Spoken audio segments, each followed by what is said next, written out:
As Israel's war with Hamas is escalating, reactions have come from the international community. Concerns are rising over the situation in the region, as also on how the crisis could spill over. UN Secretary General Antonio Guterres has said that further escalation should be avoided. He urged all parties and those who have influence on those parties to make sure to avoid a spillover. Our correspondent in New York, Susan Tehrani, has more details about the UN chief's statement. Take a listen. Here at the United Nations on Wednesday, Secretary General Antonio Guterres pleaded for the war between Israel and Hamas to be contained, warning of a possible spillover.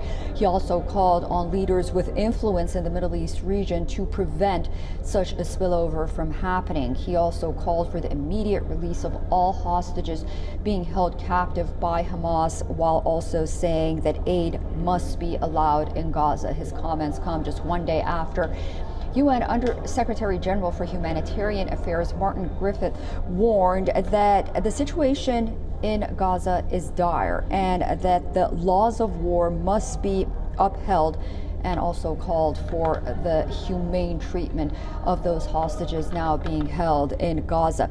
The UN says that with water now cut off, some 650,000 people are at risk of not having drinking water. In some areas, sewage and solid waste is already accumulating in the streets, causing severe health concerns. Susan Tehrani reporting from New York for WION World is One. Meanwhile, other reactions have also come in the last 24 hours. Russian President Vladimir Putin has blamed US failures in West Asia for the situation. Though he remains unequivocal in supporting Palestinian cause, he also added that Russia could play a role of peacemaker as it has good relations with both the sides. The United States has practically moved away from the previous international instruments for resolving this issue, which include several countries. One of them was Russia. They practiced monopolizing the resolution process. We have very stable business relations with Israel. We have had friendly relations with Palestine for decades. Our friends know about this. And Russia, in my opinion, could also make its contribution to the peace process.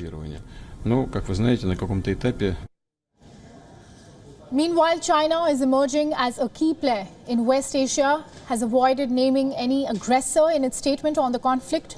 It has called on both sides to end hostilities. However, the statement by Foreign Ministry did mention that the only solution is implementing a two-state solution and establishing an independent state of Palestine. Turkish President Recep Tayyip Erdogan has called Israel's response to Hamas's attack disproportionate. Speaking in the parliament, he said that Israel's retaliatory actions were the reflex of an organization and not a state.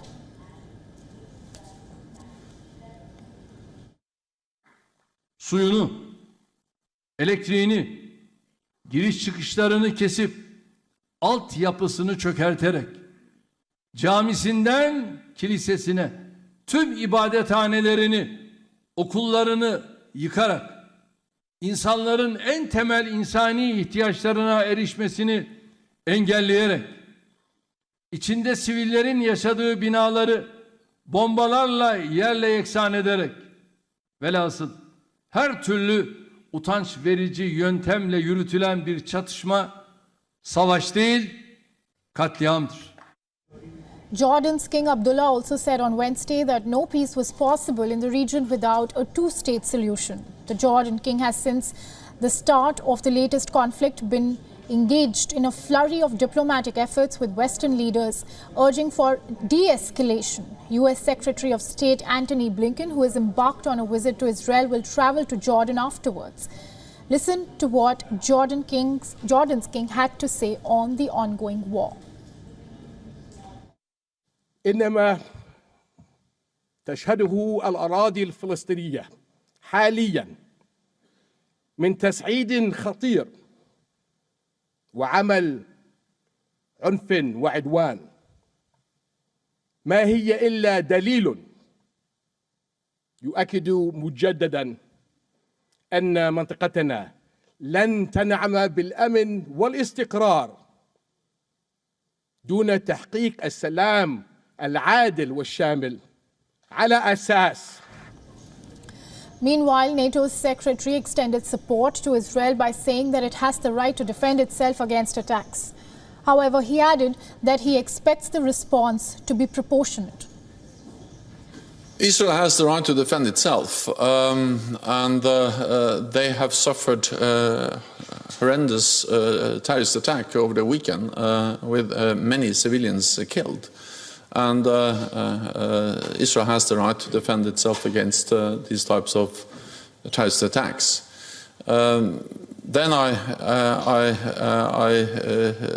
also expect that, of course, when we see Israeli responses, it will be proportionate, and it is important as this conflict continues to do whatever is possible to prevent the loss of innocent civilian lives.